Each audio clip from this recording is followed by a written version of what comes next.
Welcome back, dear viewers. Today we have another edition of X or Y, and today the X or Y is JH, Virgin or Chad. And as we can see here, the Virgin, here we can see the Chad, who is absolutely majestic. And let's dive into replay selection, because that is the start of the process of determining whether someone is a Virgin or a Chad. I know someone in the comments suggested we go for, what was it again? Gozu or Chobo. But today we're going for this very nice alternative option. Chad against Virgin. And this is a standalone replay. So I think we might as well start off with this replay here at the top, because that is a standalone replay, not part of a series, and it's quite a short replay. So let's dive into this one. I have no idea who 1, 2, 3. Wait, it's 1, 3, 2, 3, 4. Whatever the name is. I'm gonna call him 1, 2, 3. It's way easier than whatever else I have to call him. And he's playing against JH, who's using the name 1588 Voss. If I remember correctly from seeing what was going on there, 1588 Voss.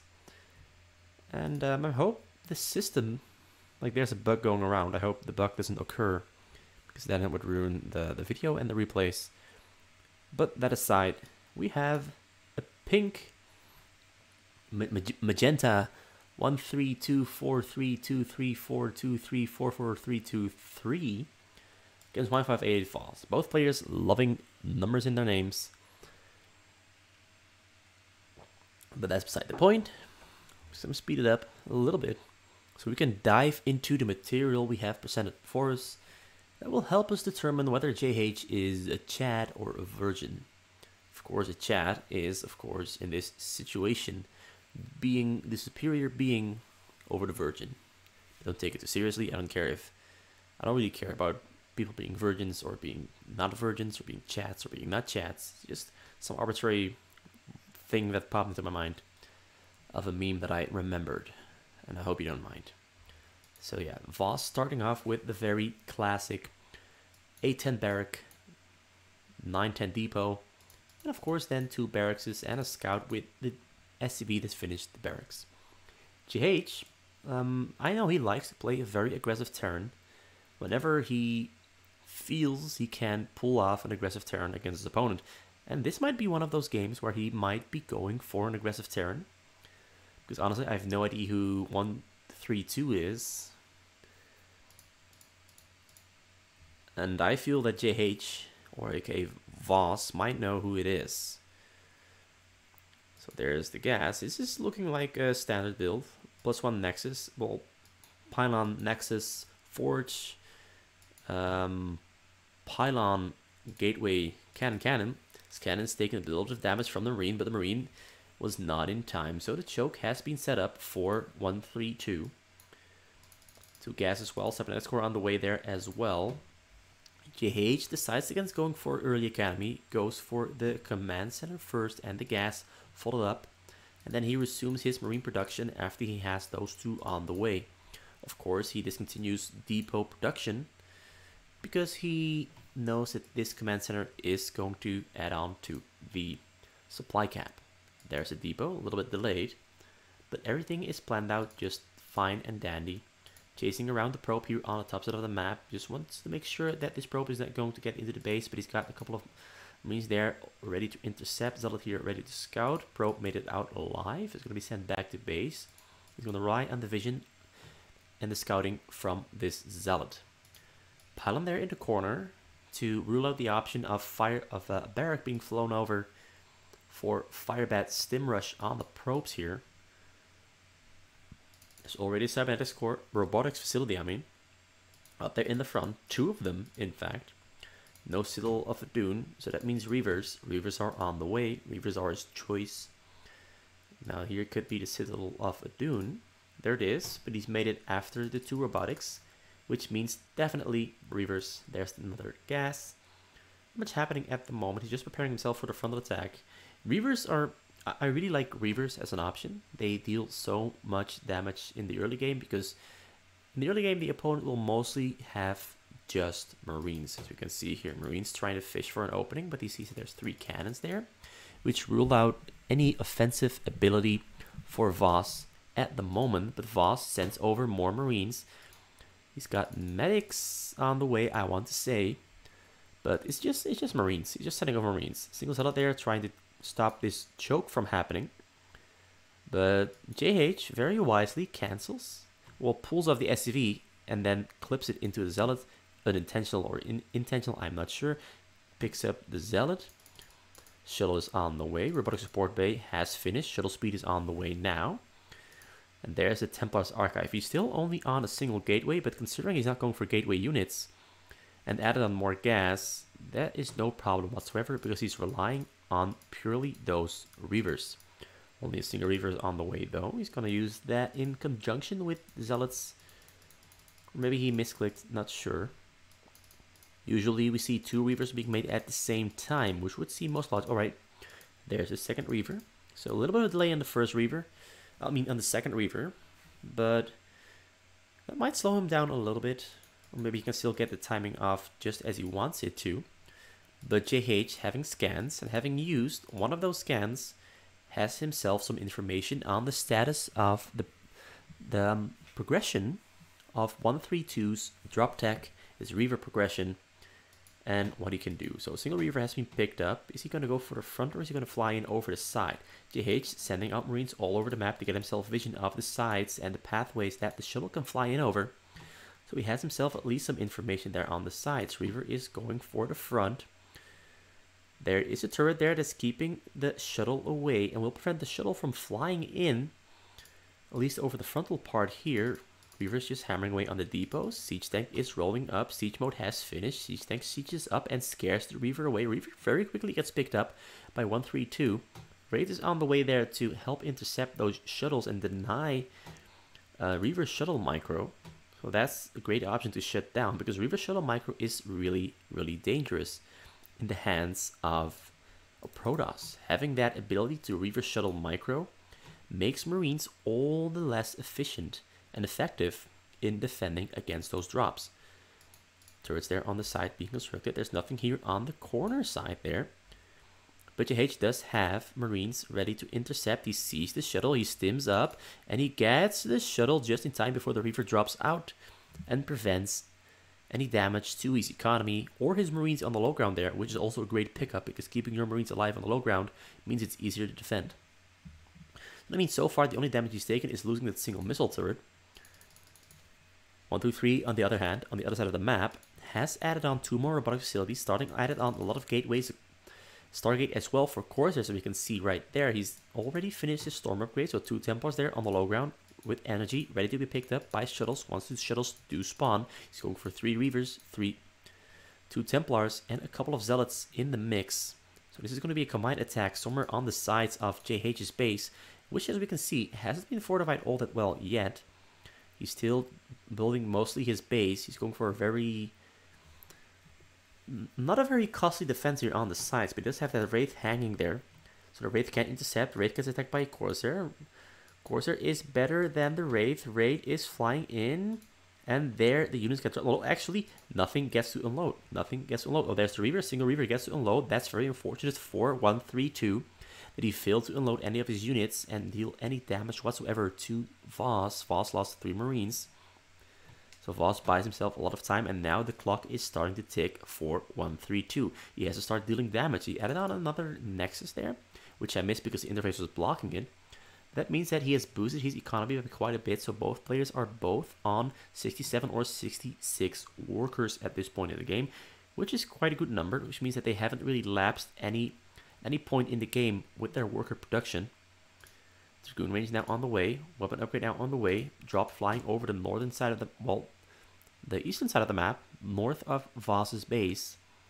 It's going to be fishing for an opening here on the top side of Voss's base. 3 turrets there on the way, engineering bay nutted over the hill, so that means that the reaction time of the turrets is delayed. So he's going to unload there on the top side. He's not electing to fly over those Marines. Instead, he's going to try to clear out at least a couple of things here. Reaver on the ground. He storms all the Marines, so that's at least 20 Marines down, which is already a great pickup for 132. There's a Reaver hammering away.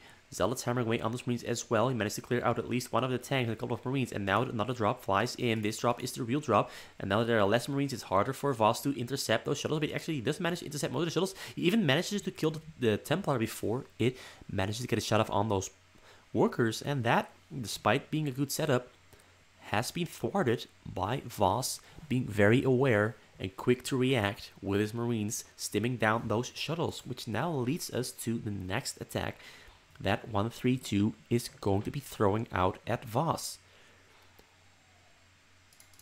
This time around, more shuttles. I think that's 5 shuttles in total, loading them all up with Zealots and Reavers, as we can all see. I think he also has research scarab damage. Weapon upgrade has finished. His base still quite small. His minerals not being spent all that quickly, but at least he is preparing and dishing out some serious hits here, or at least attempting to, because none of those hits have been all too serious yet, aside from losing a lot of units for Voss. Voss has handled it quite well, flying over the bottom side here, but there's a lot of turrets here. He's going to have to unload there in the corner, and this unload there in the corner is actually looking very, very bad for Voss, because he's getting stormed a lot on his Marines, but most of the Marines actually do stay alive because he split them up. This means that, oh, he actually does manage to kill out all the Marines there. Now gets a couple more storms of on those tanks, and the tanks are in immediate danger. Templar still alive. Templar's being moved up. Templar's now being morphed, and all the units have gone down, but Voss did lose quite a significant amount of units there. A turret, 3 turrets as well. But all is looking good and well for Voss. Nothing serious yet. He's spacing out his tanks all over his base so that he has every single part of his base covered. Those tanks cover that part. These tanks cover this part. This entire portion here. And of course this portion here as well. Marines are mostly just a mobile form of defense that you can easily stim around your base. Working count quite high. He's making nukes. He's planning on nuking. And there's a dropship. There's a vessel. There is the Ghost. And he has Cloak on the way, so he just has to wait for Cloak to finish before he can send this one in. EMP is already finished as well, so he's going to try to end this with the nukes. And I do think there's a small window of opportunity to fly that dropship in. And he already used a scan, so he already knows the base layout of 1, 2, 3. There's the scan, as we could see. He already scanned this and this part as well. Attack here happening in his base. He's dropping behind enemy lines. But he's dropping right inside of the range of those tanks. So now he's just unloading on top of the tanks to kill the tanks that Voss has there in the back. But this is definitely not going to be enough. There is the Ghost. EMP is going to be flying in. There comes the EMP. Ghost is sitting right there high and tight. And he's trying to storm, but he missed the Ghost in question. This means that now 132 is completely screwed over, because there comes the nuke. Nuke comes in and down goes the Nexi, the probes as well. 2 Nexus, both going down thanks to the EMP and the nuke. And that is a beautiful, beautiful setup from Voss, and that is absolutely a chat move.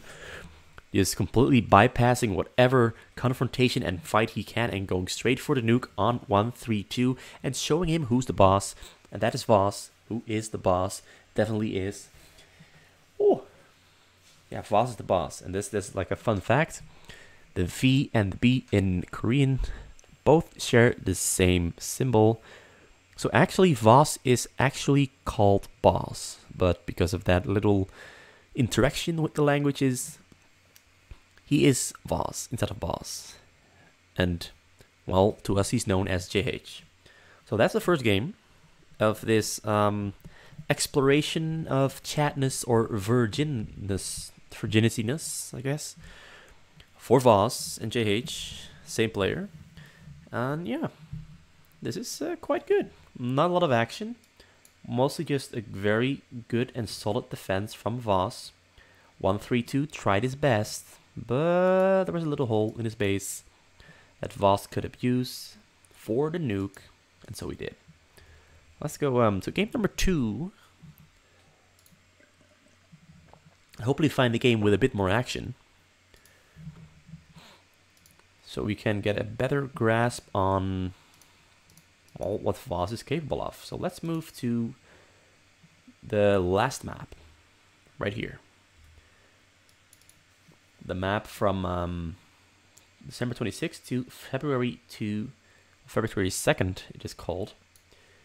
And let's find a game between a random game. Alright, Sukon. Well, it's a long game. So this is a game between, I want him on Protoss, to be honest, because we already have a game on Terran, although not a lot of fighting there on the Terran happening. But this game is way too long, 48 minutes, my bad. I have to pick a shorter game. Let's put him up against, we'll throw him up against Scan, I guess. Or against, yeah, there's not a lot of replays here in this map. And I want to throw him up against someone. Yeah, we can throw him up against Scan. Get him back on the Terran against the Zerg. See how that plays out. For JH, he's using the name Gosu King. This is a set of games against Scan. Terran versus Zerg. How Gosu is JH in this matchup? Let's find out. Is he a chat TVZ player or is he a virgin TVZ player? It's all up to how Scan delivers the Zerg. Alright, so they're in a cross-map situation. That is already interesting because it means that the distance isn't all too great. And it means that we'll only be seeing horizontal action, perhaps some vertical action coming out from the top sides, depending on how long this game stretches out. Which isn't all too long, because as we saw, it was only a 12-minute game. That's the downside of this replay selection being completely random, but you already know the length, so you know somewhat what to look out for. Perhaps it's a little bit spoilerish, but I don't care. I just don't want to pause. I just want you to have an insight into the replay selection process of this chat or virgin video. Right, so Scan starts out with, I'm not sure if it's Scan actually. I think it's Scan. Not too sure. I just know Scan uses a barcode name.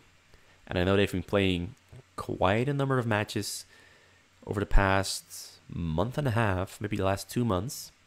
So I hope it's Scan. If it's not Scan, well, that's too bad. But the fact that it is Scan means that we're going to be seeing some really nice micro coming out from him. Gosu King. Well, Voss, aka JH, starts off with the usual build of a barrack, depot, barrack. Nothing too interesting, nothing too unorthodox, nothing too flashy, but something that is very reliable. This branches out into many different pathways for the Terran to go into: offensive, defensively, thirdly, neutral. I think TVZ is somewhat neutral in the early game and the mid game version of the game. Even the late game is somewhat neutral because it is the most balanced matchup aside from Protoss versus Protoss. Though I have to admit, Korean TVZ does look really oppressive, really difficult to play, because they are just so good at the multitasking part, which also seems very crucial in this matchup. There's a single Sunken because he knows he hasn't been scouted yet, so he's kind of lowballing it. But he's in trouble here because there is a SCV, there is a Marine, and there is a bunker. And this bunker might be just outside of the range of the Sunken there. I'm not too sure what the range is. I think the range is about this long, maybe it's this long.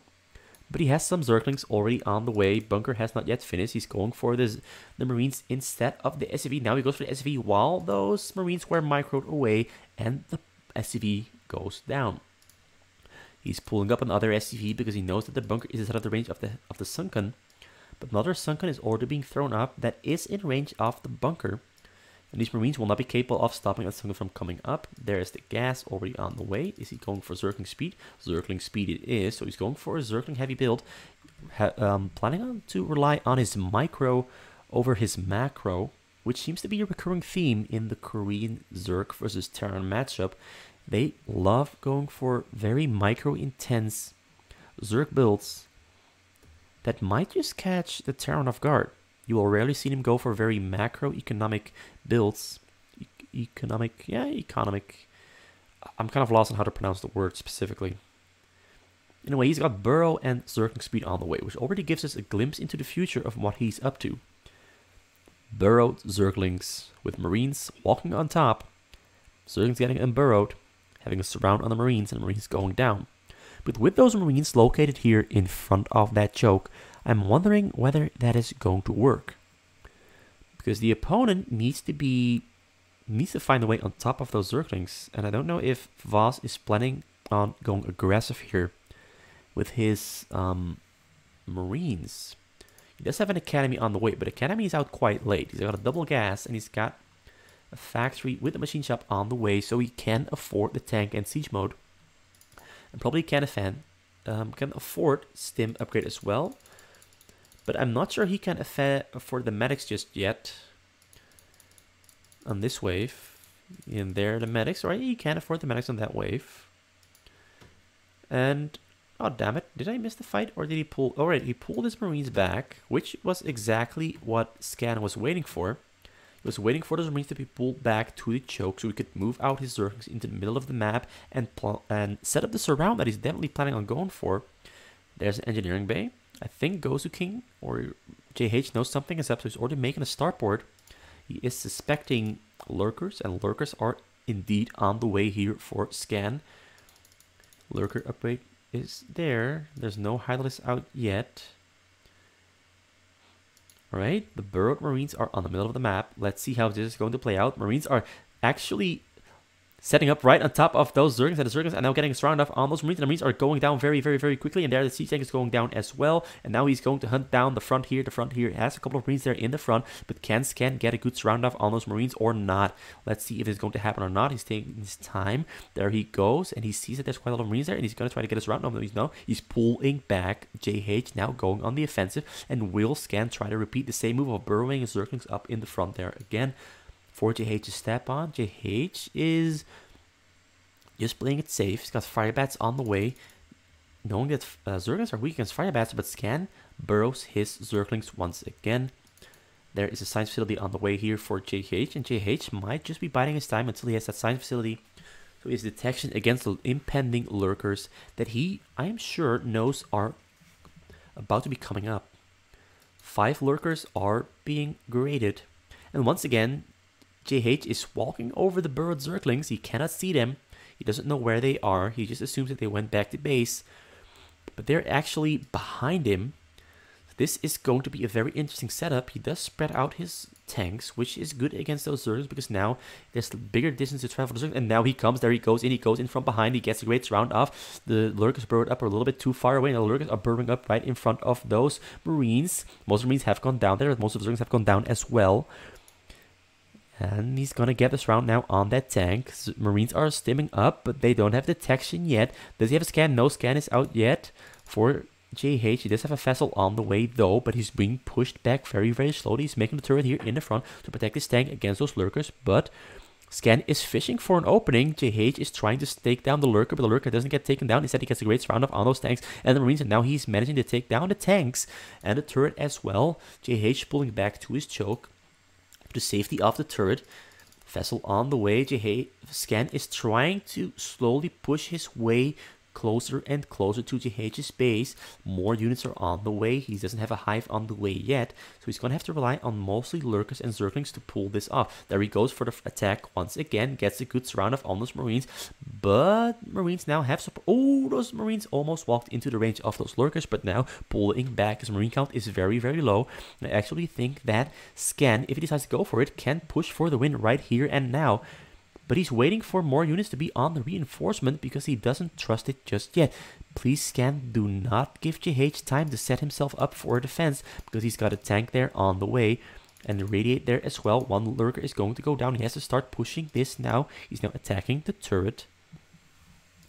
A race against the clock for both Scan and JH here because once JH has too many units here in the back from that Marine production that has been quite solid, and gets more tanks up, this is going to be very difficult for Scan to pull off. Scan is giving JH too much time, but more lurkers, more Zerglings here on the way, and he can honestly has to just walk in there and get a surround off almost Marines on those tanks, and he managed to get a surround off, and he burrows up right around, but the lurker here in the front that was crucial to taking down those Marines goes down. There he goes, he gets in closer. A lot of those Marines are now going down once again, and he is slowly pushing deeper and deeper. But every time he unburrows, his lurkers take a lot of damage, so it is quite a difficult fight for him to go. Wait, no, don't pull back. You should go in. You should have burrowed up right next to the siege tank. You shouldn't have pulled back there, because now JH has more time to get his units up, get his machine shops up on his factories. Scan now going in once again, gets a beautiful burrow next to those Marines and the tank. Tank is going to go down. Will he push up towards the SCVs, or is he going to take it slow?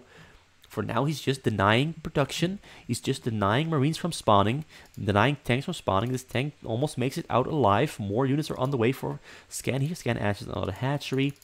He hasn't even decided to go for a hive yet. He's just fully committing to Zerglings and Lurkers very slowly. Although now it's starting to look very quickly, has been pushing his way deeper into JH's base, and JH is really feeling the hurt now. He's really feeling the pain. He decides to go for Vultures because he cannot really make anything else. Tanks are close to spawning. He doesn't have his Vulture speed on the way, and mines on the way as well, but the mines might not finish because that machine shop is going to die. And this game is now looking very, very grim for JH. More lurkers on the way. Marines stimming into the lurkers with help of the vision of that vessel, but the Marines go down quicker than the lurker goes down. More lurkers now streaming in. More lurkers morphing on the middle of the map. More Zerglings on the way as well. And honestly, I think this is a done game here. Unless JH can pull off a miracle recovery, because Scan is not playing aggressive enough, and actually it looks like he has managed to clear out his entire base here. Depots here on the bottom side are going down though, and JH is at the moment supply stuck, but he's spamming out depots very quickly, knowing he needs more supply to start building a bigger mass so he can defend himself with those vultures, with those tanks, and with those Marines. More units now coming in. If Scan gets a good surround off on those units and burrows right next to the tank, he can get some real damage off on JH. He is burrowing right next to the SCVs. SCVs get pulled down, but as the SCVs getting shot at massively, but most of the SCVs have been pulled to safety. So at least 37 SCVs still alive. Scan has managed to deal at least a small blow, but not a blow big enough for the strategy that he went for. Does he have a hive on the way? Still no hive. No Spire either. So no Scorches to take down those vessels that have been hurting him and preventing his push by a lot. Mines have finished for JH, so JH can now start mining up the front here. JH now on 30 minerals, putting his SCVs back on the mineral patches. And it looks like the crisis has been averted. For now, that is. There are the mines. Mines preventing those lurkers from walking in deeper. And is he going to try to do a run by here? Or is he going to... Oh, wait. He's doing the lawnmower. There is... He does have some minerals. He does have some hydraulics here, so he can take down those vessels very slowly. But until those vessels go down, his income has been denied. Alright, units have been unburrowed. Income is back on the line. Spire is very close to finishing. The middle has been mined up. And it looks like, oh, this is looking very bad for Scan. Scan recognized that it's looking very bad because those units managed to sneak in. And there's nothing in his base to defend against those vultures. Calls GG, and JH makes a very beautiful comeback. That in part was facilitated by Scan not being aggressive enough, by not going for those SCVs right off the bat. By trying to just deny production instead of going for those SCVs right from the start, which he had a window for. He had a couple of windows to go for those SCVs way earlier, but he took too long. And JH managed to recover from what looked like a nightmare scenario that I think not many players could have come back from. So this is definitely another addition to the chat score. That means 2 for chat, 0 for Virgin. And yeah, Voss, aka JH, aka apparently Gosu King, pulls off another win. And things are looking pretty good. The scoring card is looking pretty good for JH here. So let's do a couple more replays from the same month, I guess. We could do one more from the same month. We could throw him against a really good player. We could put him up against a really, really good player. For example, we could throw him up against Gangnam Life. Because look, there's 16 replays here against Gangnam Life. So let's select one that isn't too long and put Voss on the Protoss. Because I want to see Voss on the Protoss. And all these Protoss replays where he's on are actually quite long. And I don't want to do a replay that's too long. So let's look if I've got more games against Gangnam Life in here. Another set against Gangnam Life. Yeah, let's give one of these shorter ones a go. Because I don't want to do a very long one. Because then the video will get a little bit too long. Like, I know that he will probably won't really have a chance to really show off his real strengths if we exclude the long games. But that's just one of the downsides of this format. I don't want a 2-hour-long video. Honestly, I don't. Plus, if you want longer games, there's a lot of JH videos on my channel that showcase him in longer games, showcase his late game ability, mostly on the Terran or on the Protoss, very rarely on the Zerg. And I already have a replay in mind that I want to show after this one against Light and how he fares against Light. Because Light is a top tier player. Gangnam Life in that regard is also a top tier player. Anyway, without further ado, without more pointless rambling and talking, let's get into game number 3 and see how this one adds to the scorecard of Chat versus Virgin in this series of arbitrary scorecarding games that we're using to determine his status as a Chat or a Virgin, ignoring the fact that he's already won a couple of Starcraft Worlds 1 vs 1 seasons, has beaten the best foreign players, has beaten amazingly good Korean players as well. So let's ignore all that. We're just looking at this in a vacuum of these 3 or 4 or 5 matches that we're showcasing here in this video to determine whether he is a Chat or a Virgin. So far, he's looking like a Chat. Honestly, he is. He's playing a really good game. That first game where he went for the nuke, that's pretty solid Chat. And the game where he recovered from that very, very micro-heavy and intense setup and play from Scans Zerg, that's also definitely a Chat. But will this be a Chat here as well? Because he's up against Gangnam Life, and Gangnam Life is one of those very aggressive players. Or, well, sometimes he can be passive as well, depending on the situation. But whenever he sees an open window, he goes for it harder than anyone else I've ever seen. He will fully commit to it, and it's already looking like a really bad game here for Voss, because this cannon is out very, very late. This SCV here is fishing for some damage. One probe goes down, which is a very, very bad situation, so he has to pull more probes up here. He's trying to micro the probe, but he's not really managing to pull it off. This cannon taking a lot of damage. Cannon goes down. Another Marine comes fishing in. Marine gets surrounded. Gangnam Life micros it backwards quite a tiny little bit, and eventually the Marine manages to escape before the cannon finishes. There's an SCV there. 2 more Marines there. He's going for... what is he going to do next? Right, he discontinued Marine production, which means a command center is on the way, which means this is probably one of those games where Gangnam Life is not going full on aggressive. There's the gas. Let's see what JH is doing. JH had... oh, wait. Oh, he actually was trying to go aggressive, but he sees that the cannon has too much HP to commit to trying to take down. Because the other cannon is of course there as well to help take down those Marines. There's a Zealot on the way there to help protect the cannon. Wise choice from JH. JH is by Voss, by the way, in case you hadn't noticed. From 2 games ago. Gangnam Life is a Korean... as you might have noticed from Gangnam Life, or well, most people might know the song Gangnam Life. Gangnam Style. Well, this guy is living the Gangnam Life. There's an academy. He went for 2 gas at the same time. That's a lot of gas income for this early stage of the game. There's a factory already on the way. Still no Marines are being made. Alright, Marines are now being made, just as I mentioned it. The tech progression of Voss is right on track. Citadel of Dune before the robotics facility. Then he went for a robotics facility. Added 2 gateways. And whether there's going to be a second robotics facility is going to be the deciding factor in what specific tech strategy he will be electing to go for. Gateway there in the front, which makes it harder for Marines to focus on the cannons, but it also has a downside because those Marines can just fire on the gateway and take it down. And Voss, realizing it, cancels the gateway, gets the minerals back.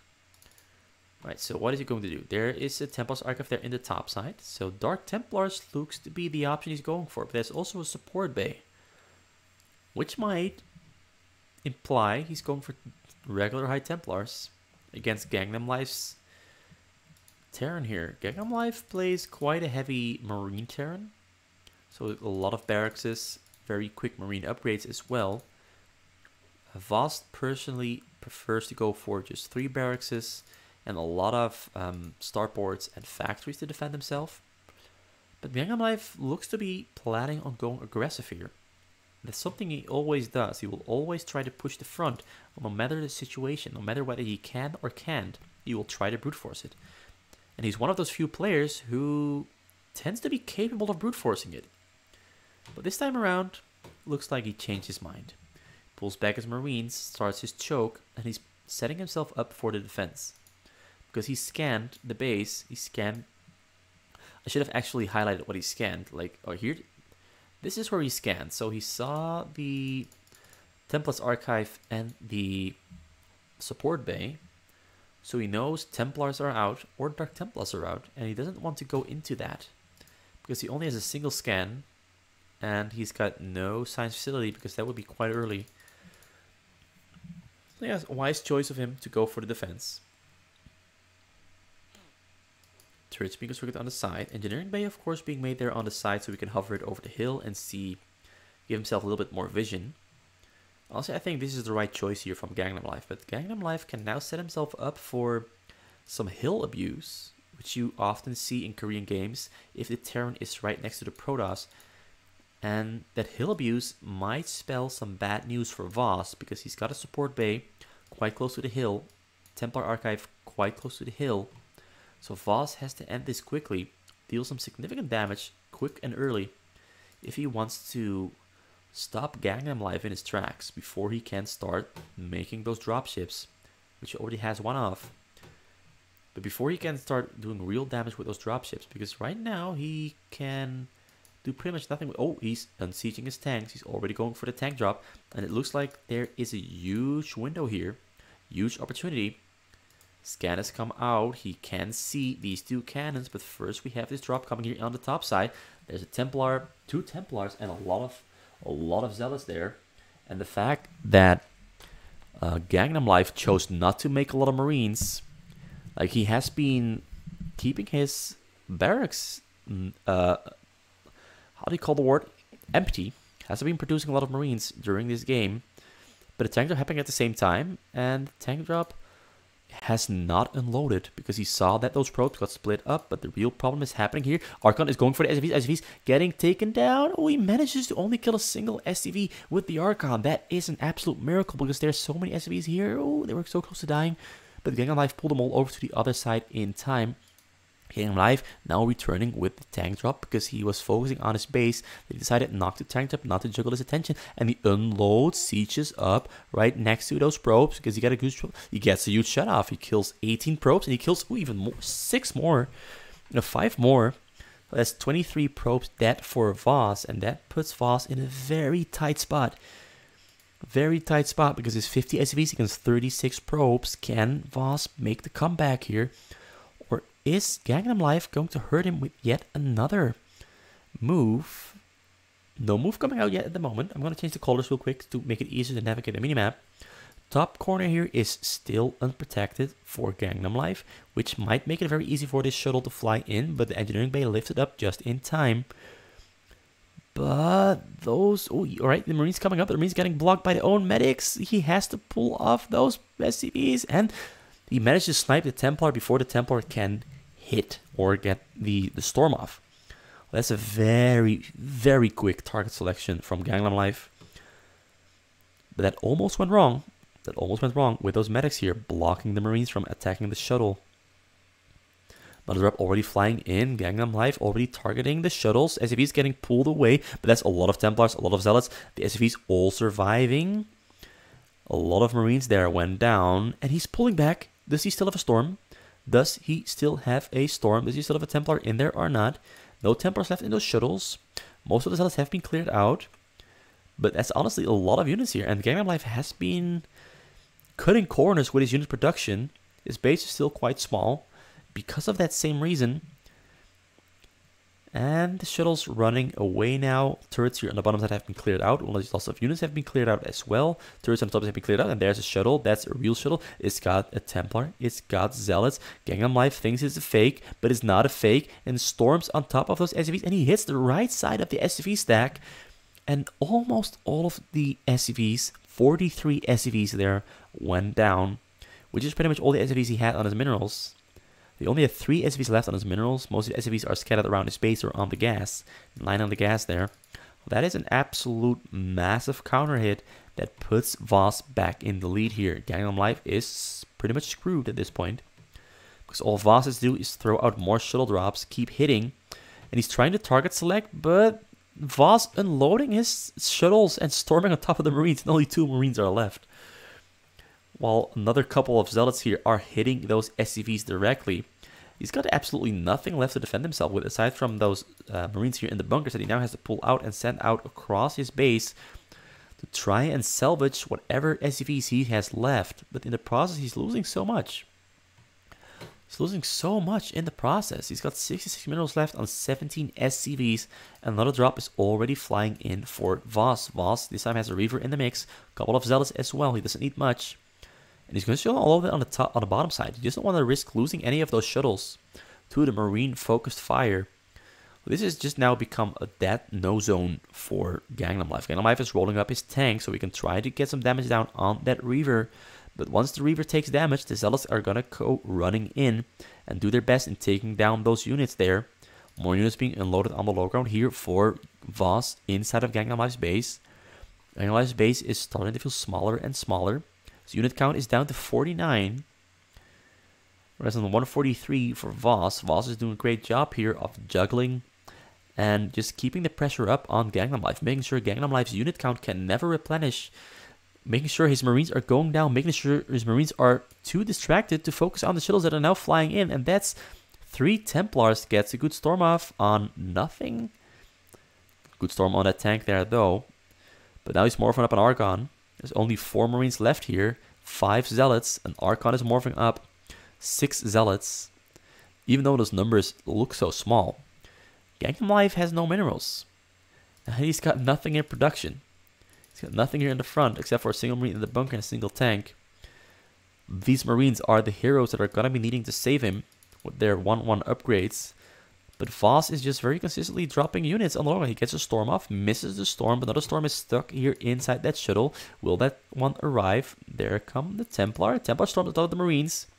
Frontal attack is happening as well, but he didn't bother focusing on the depot, focusing on the depots. And the game is over here because another drop's already flying in within seconds. JH has been finishing his base. That's honestly a good comeback. A little bit sloppy play from Gangnam Life by not consistently making Marines to fight against those drops.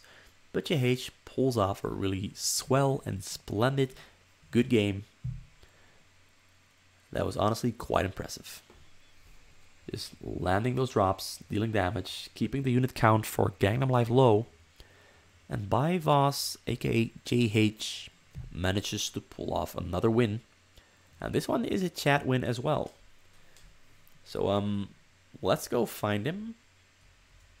A bit of a, I want to say, a more challenging opponent to see whether he really is that much of a chat or whether his chatness has been overblown by the lack of worthy opponents.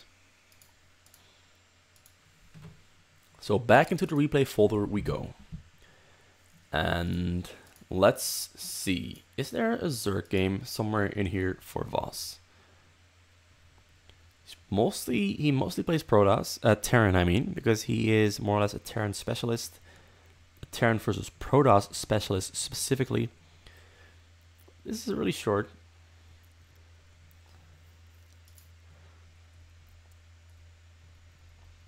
Yeah, I want to do one of the game against a really high level player, but there's only Humbergasazu in here. Oh, here he is on the Zerk. But I think I want another one.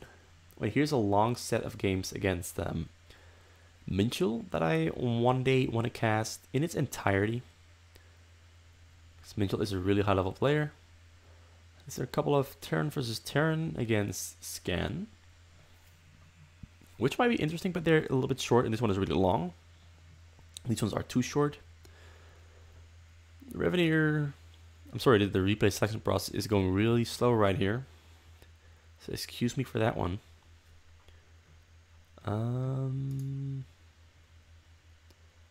Actually, I know of a replay that might just blow your minds. So I'm gonna look for it. I've got that replay in a separate map. And this one is going to blow your mind. Somewhere in here. It's 25 minutes long. Well, this is going to be our big deciding game. This is a really good replay. I have seen it. So it might be a little bit, might not be as fresh as the other ones, because the other ones were all completely new replays that I hadn't seen. I have seen this one. Because I wanted to send this one to Falcon Paladin, but then I decided to send another one. And this one is certified fresh. So that might already spoil the end result that, yes, this is a chat replay. But this is one of those very magnificent chat replays that will just keep you on your toes from start to finish. I hope I'm not hyping it up too much. But it's Humbergasazu on the red Protoss. And just the fact that it's Voss against Humbergasazu with Voss, aka JH, on the blue Zerk. So it's a Protoss versus Zerk.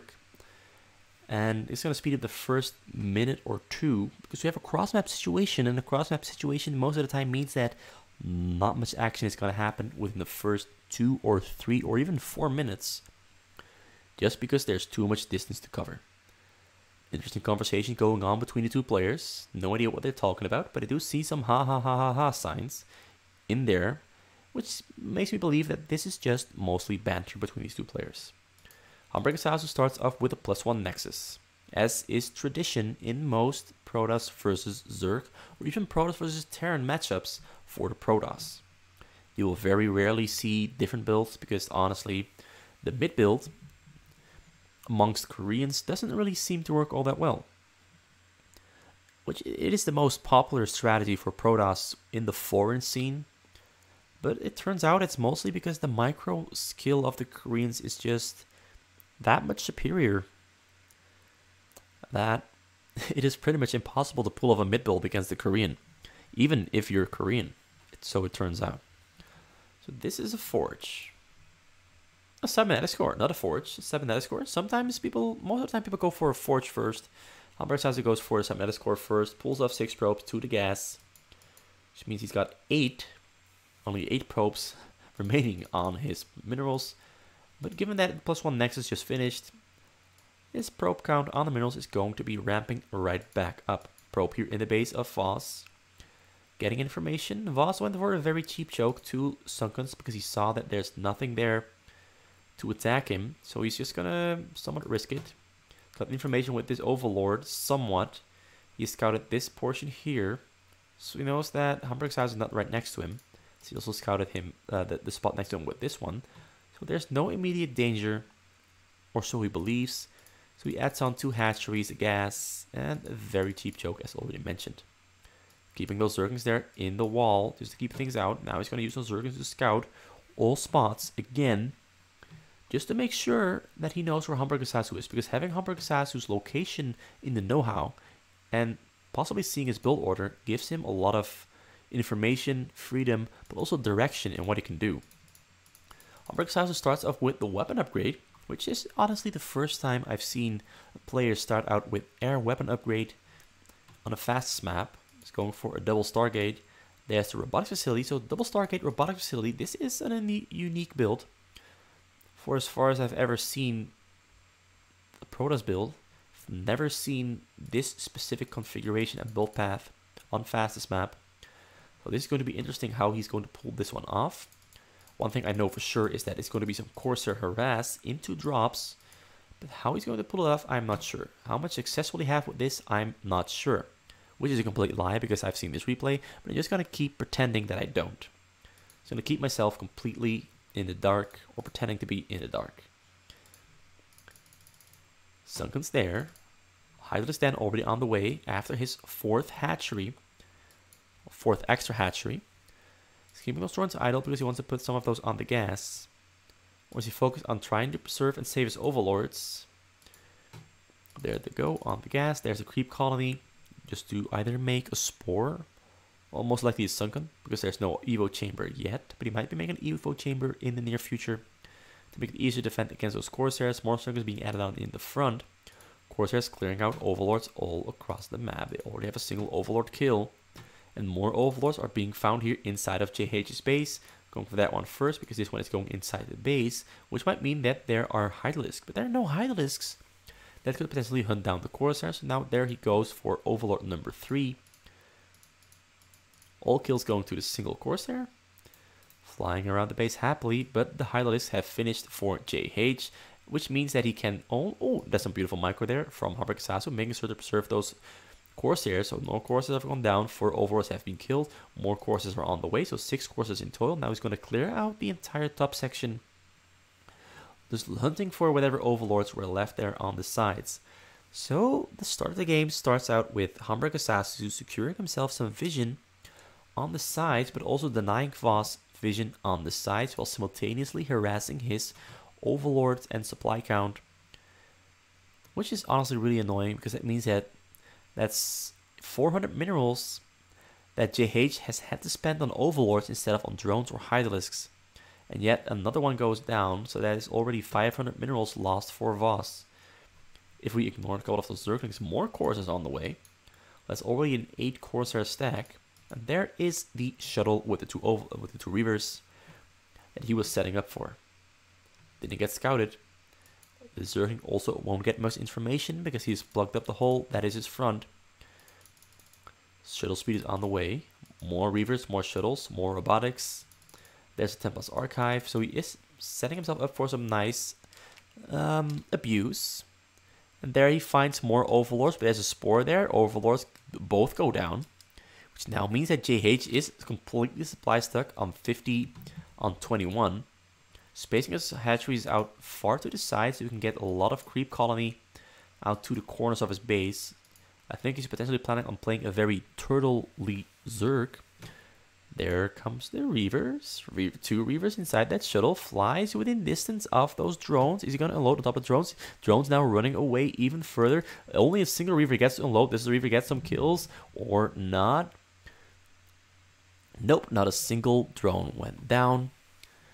Good, really good pull there from JH. Managed to pull those drones off just in time because that could have been a game-ending Reaver drop from Humber Kasasu at only 7 minutes into the game. But his overlord abuse has been really effective here at forcing JH to spend where he doesn't want to spend. But JH, on the other hand, has kept his Hydralisk count low because he knows that because of the number of Corsairs, he knows that he's not in danger of getting attacked on the front. He knows he's not in danger of getting mass dropped by anything. Because honestly, it does take a lot of minerals to produce this many Corsairs.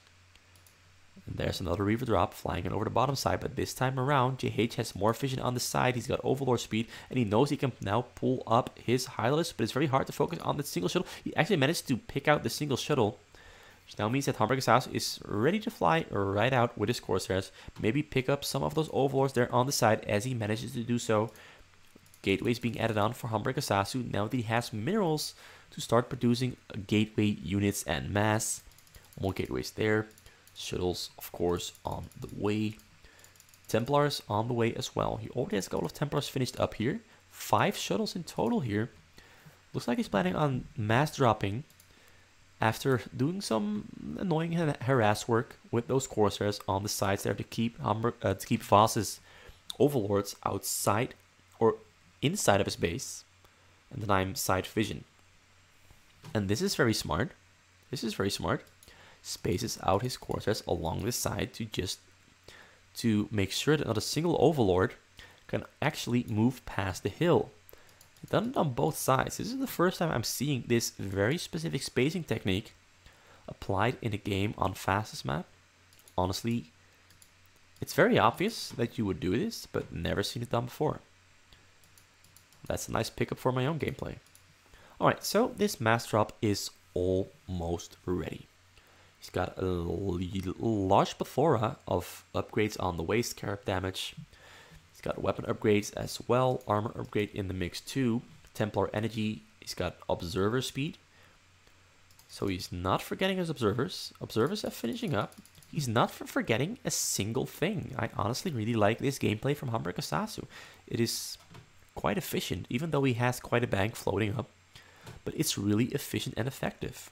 He's not missing a single beat. And he's honestly showing that he really is one of the top players. Purely because the details in his play have been quite impressive. Lurkers on the way here. But Humber Kasasu is prepared to fight against lurkers. But that's honestly a lot of lurkers to play into. Single shuttle flies in, but there's spores there on the side. Another 2 shuttles there. But he has forced to unload those shuttles on the low ground. And the Templars don't really make much of a dent. These highlights successfully pushing those units away. Humber Kasasu, being smart, decides not to waste any of his units. Templars still there in the back. There comes the first storm. There comes storm number 2. The spores are keeping the observers at bay. Observers now flying in. Is he going to keep them? Oh, he manages to... That's a great attention to detail. Keeps them outside of the range while storming at the same time. Most of the lurkers have gone down. Only 4 of the lurkers alive. More spores are on the way to try and keep those observers out. So he needs observer vision range if he wants to get deeper in there. So he's going for the spores first with his dragoons. Smart choice, actually. Smart choice. Now Sungus are in the back getting focused as well. JH is slowly getting bigger. His hatchery count is still low. 2 hatcheries there on the bottom. Another one there. Does have upgrades on the way. He's got a Spire. Spire is already going for Carapace. His base is still quite small. His economy is in a very good spot. And his front is getting defended quite well here against Humber Kasasu's attacks, even though this does look like a lot of units. And Humber Kasasu playing at 350 APM, probably 250 EAPM as well. There a drop comes flying in. JH doesn't manage to kill all of the shuttles, but the Templar gets a beautiful storm up and he kills only 7 of those drones. Good pull from Voss. The storm missed by just the slightest, or he would have killed all of those drones. But it's still a Templar in this shuttle. Humber Kasasu's hitting it really well. I want to focus on this, but I also want to focus on this because this is going to be crucial. This is a lot of action here happening. Pulling back. Shuttle still there. There's still a Templar in there. When is he going? Does he even know that it's there? I don't think Humber Kasasu knows. JH does know because there's a Hydralist now attacking the shuttle. And the Templar goes down. That could have honestly been a game-winning storm if he knew that that shuttle was still alive. But here another drop comes flying in. Templar not in there. Looks like the shuttle with Templars in it died. But at least he manages to make JH pull his drones off, which does give him a little bit more time here in the front to start attacking and keep attacking on those units. Observer a little bit too far away to get vision of those lurkers, but he has managed to at least push up this entire section here to deeper inside of Voss's base. So that is a good job from Humber Kasasu there. Humber Kasasu not adding onto his base anymore, but despite the fact that he hasn't really added much onto his base, he's pulling off really solid stuff here. Another drop comes in. This time he hits. He gets about half of JH's drones. JH only has 8 drones left. And now the game is entering hard mode for JH because Humber Kasasu knows that he now has the upper hand. If he didn't already have it from pushing the front in here. But now he has the definitive upper hand over JH. Are these 2 empty? There's still... Ooh, there's once again a Templar inside the shuttle, but Humber Kasasu doesn't bother to unload, doesn't bother to storm on the remaining drones. Maybe because he didn't know that he had one in there. At least I'm going to assume that he didn't know, Wasn't aware of the existence of that one. So, adding a couple more things onto his base, mostly just focusing on his upgrades because he's got all the things that he needs. He's got Stargates for Corsairs, he's got robotics for shuttles, he's got a lot of gateways for Templars, Dragoons. Looks like he's not going for Reavers. Not going for Reavers, no. Another drop comes flying in, but this time around JH is being aware and he manages to snipe down all of the shuttles, kills the Templars as well, but at the same time he's losing his front. And this Templar is getting some nice mileage with that storm. More of the Sunkens are going down. 1-0-2 upgrades there for Hamburger-Sasu, 0-2 for JH. So JH is keeping up somewhat. But Hamburger-Sasu is just really throwing out non-stop pressure here on JH. Doing an amazing job of multitasking every single little thing at once. But JH, despite the heavy hit on his workers, manages to push Hamburger-Sasu back. Hamburger-Sasu decides to pull back and not waste and lose his units. So he is being smart, preserving his units for as much as he can. He's got another storm there, ready to be used on those Hydralisks. JH throwing down a lot of creep colonies, knowing he needs those Sunkens if he wants to survive and push or at least hold these attacks from Hamburger-Sasu. Those Zealots now behind enemy lines. Dragoons still hitting away. No hive yet. That's going to be a very, very late hive here for Voss. Not sure if I agree with that one. Doesn't look like he can afford it, but I do know that JH is one of those players who really loves defending with Sunkens and Hydralisks. Because honestly, Hydralisks are cheap and diverse. Quick to move around. Easy to use. Easy to target fire on things. But they are quite weak to storms. As long as he can keep his Hydralisk count up high. Even though his hatchery count is really, really low. And there, shuttle comes in. He's target firing on shuttles, but no shuttles make it through. Only Zealots on the logo in there. And Hamburger's house is, instead of going for those Sunkens there, he's moving up to the top side of JH's base. More shuttles flying in, but the shuttles do seem to be empty. And Hamburger's house being smart. Why fight into those Sunkens if you can fight where the Sunkens aren't? Which is exactly what he's doing. Using his storms very wisely to keep those Hydralisk numbers low here on the top side. And there he goes. Storm comes down on the Hydralisks. Hydralisks have been cleared out. More creep colonies being thrown down. JH knows that this is his weak part of his base, so he's very slowly pushing up Sunkens to the top side of his base. So we can even cover the entrance here and make it harder for Hamburger's house to get in there. Cleared out all the spores there on the top side. Now he's going for the Sunken here. Spores there are ready to intercept. He's got a lurker there. He's got lurkers around his hive lair as well, which will make it harder for Hamburger-Sasu to get those storm drops in on those drones, because the Templars will die quite quick to those, what do you call them? Lurker spines. Okay, so it's on 202. He's not upgrading at the moment, but he might start upgrading very soon once again. And once again, as you can see, Hamburger-Sasu is ignoring all these Sunkens that JH has placed here and just circumventing them by setting his units up to the top side corner here, making sure to keep the pressure up. Keeps the shuttle alive, but he knows he can't go in yet. Keeps the shuttle alive once again. That's some insanely good awareness from Hamburger-Sasu to be capable of doing both these things at the same time. Inches in a little bit closer, storms the Hydralisk, but the shuttle eventually goes down to the spores. More units streaming in. This time he accidentally runs them into the Sunken. Sunken line is very slowly pushing back up to the choke point here. Hamburger-Sasu has managed to take down a lot of stuff here. Managed to force JH into spending a lot of minerals into those Hydralisks to defend with. Another drop already flying in here on the other side, but these shuttles are empty. There he goes. Picks up some stuff. Nope. Right. It looks like Hamburger-Sasu is just going to ball up and add a lot of robotic facilities, because I think he now recognizes that he does need those Reavers if he wants to make this a win. So far, very solid game from JH. Even though his base is small, his hatchery count is low. I mean, his base isn't small, it's quite big. I mean, his hatchery count is low, and his unit count is also quite low, 117 against 199, but he's defending this insanely well. Hamburger-Sasu has been throwing out a lot of different kinds of punches. Drops from the left, Corsair abuse, moving units to weak points inside of Voss's base. But Voss has held on really well. So both players are just putting on a really good game here.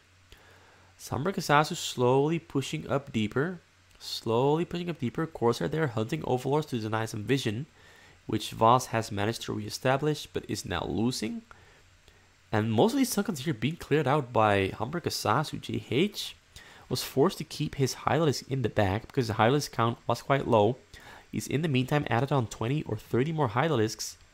Storm's now coming down on his Hydralisk as well. That's some insanely fast storming. Manages to even keep the Archon and the Templars alive. And the game, Humber Kasasu killed a couple of his probes. He killed a couple of his probes. He got 57 probes left, which means his mass size is now skyrocketing up. Because he had 75, now 57, so he's lost 18 of his probes. That's at least 9 more Dragoons, or Templars, or Zealots out on the map for him. Or a couple of Reavers. So he's got the Reaver production on the way. He already has all the Reaver upgrades. He's now also finishing up his ground force upgrades because he's got that 3v3 on the way. He's got armor upgrade for air on the way as well. Carapace for ground and air on the way for JH, who has 2 evolution chambers now, but only one of them is in use. He's slowly adding on more gas. He's got his hive on the way now as well. Lurkers have finished spawning or morphing. He's gonna move them up to the front, but Humber Kasasu, knowing that this part is still open, sends his units in, gets a great spread and surround on the sunken tier in the front of Voss's base, and starts storming away on those units on the lower ground. This is honestly a very strong attack here from Humber Kasasu. He's not even dropping anymore, he's just using Templars and Reavers on the low ground there, and he's clearing out this entire section of JH's base insanely quick. Insanely quick. Protecting his Reavers with his units so the Hydralisk cannot take down the Reavers, meaning the Reavers are doing the most of the damage here, slowly advancing further, and look at how quickly it's already cleared out this entire top section of JH's base. JH is really feeling the pressure now. Look at how strong this combination of these Reavers being protected by the Dragoons is, and he's even making sure to micro his Dragoons backwards so that the Dragoons do not die. Really great play. Another wave of units on the way. He's now sending in a Templar. There's a Templar in there. Templar unloads, and he gets a great storm off on those drones, and most of the drones, half of the drones have gone down there for JH, and JH has 34 more drones alive. The game is now looking the most dire it has this entire... For the past 21 minutes, it has not looked as dire as it does now. More highlights are streaming in, but those Reavers are clearing out most of those highlights with the help of those Zealots. The Zealots being pulled back because he knows he doesn't want to lose them. He wants to preserve them. He wants to let the Reavers do most of the work. The Zealots are just there to keep those Reavers alive. This is absolutely amazing gameplay here from Humber Kasasu. This is prime Protoss versus Zerg in a way that I've never seen Protoss versus Zerg being played specifically. And he still keeps sending in more units. He even has his gateways rallied. He gets his gateways rallied here to the front, which also takes a lot of work to do. And eventually all of his units have gone down here inside of the base of JH, but more Dragoons, Zealots, and Templars come streaming in over the top side. They're circumventing, ignoring this huge chunk of Sunkens and Lurkers that JH so carefully put up, but is not getting any use out of. He's not getting any use out of them. He's got a lot of Lurkers now on the way here. Knowing that there's no Observer inside of the unit combination of Humber Kasasu there. And Observers are on the way now, though. Lurkers are about to finish up. Lurkers are about to burrow, and the Lurkers might keep those Zealots away for a little while, but those Templars are ready to storm, are they? They are ready to storm. They do indeed storm on the Lurkers and are very slowly advancing forward. JH is back to sub 300 minerals because he's forced to crap out Hydralisks by the second, but he's also losing them by the second. Because Humber Kasasu is now on 333 upgrades, which is 313, which is superior over the 1-2 that JH has. His drone count hasn't really bounced back up since that drop. Most of his drones are still mining gas, so he's really in a really bad spot. And here come more Reavers being dropped right between those Dragoons.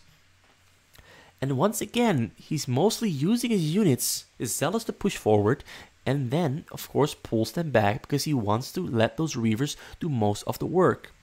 The Dragoons and Zealots are merely there to keep those Reavers alive, and this is one of those absolutely brilliant ways of using his Dragoons and Reavers to basically keep those Hydralisks away from the Reavers. Those Reavers are never going to die. They're never going to die, and he's very slowly going to be pushing deeper and deeper into JH's little alcove here on the side. Once again, completely ignoring this entire frontal section of Sunkens and moving them to the side here. Basically, his entire unit count is here behind enemy lines, and those Reavers are very slowly pushing up, and I don't see a single thing that JH can do here except wait, watch, sit, and die. As those Reavers are very slowly pushing and inching closer to the mineral patches, then they're shooting on the drones, but the Scarabs do not kill any of the drones. But the drones are now effectively turned to being useless. Will he get those drones? Will he get them? Mules have finished, but Mules have pretty much no upgrades. And there, the drones dying, only 10 drones left. The Reavers have done their job. They've pushed into JH's base and managed to kill the drones. And Humbrig Asasu displays a very unique, one of the most unique Protoss versus Zerg games I've ever seen in my life. JH fought extremely well, but delaying his Hive Tech and delaying his Guardians for too long might have been the nail in the coffin. Or maybe Humbrig Asasu just played such an insanely amazing Protoss versus Zerg that JH never got the chance to get those Guardians up as he needed. This is like Humbrig Asasu just displayed such an insanely smart Protoss versus Zerg. And honestly, this game impresses me from both players, honestly. I think this is one of the most hype Protoss versus Zergs I've ever seen. Even though it was all the Zerg defending and all the Protoss attacking, the action was just so nail-bitingly good. Nail-bitingly good.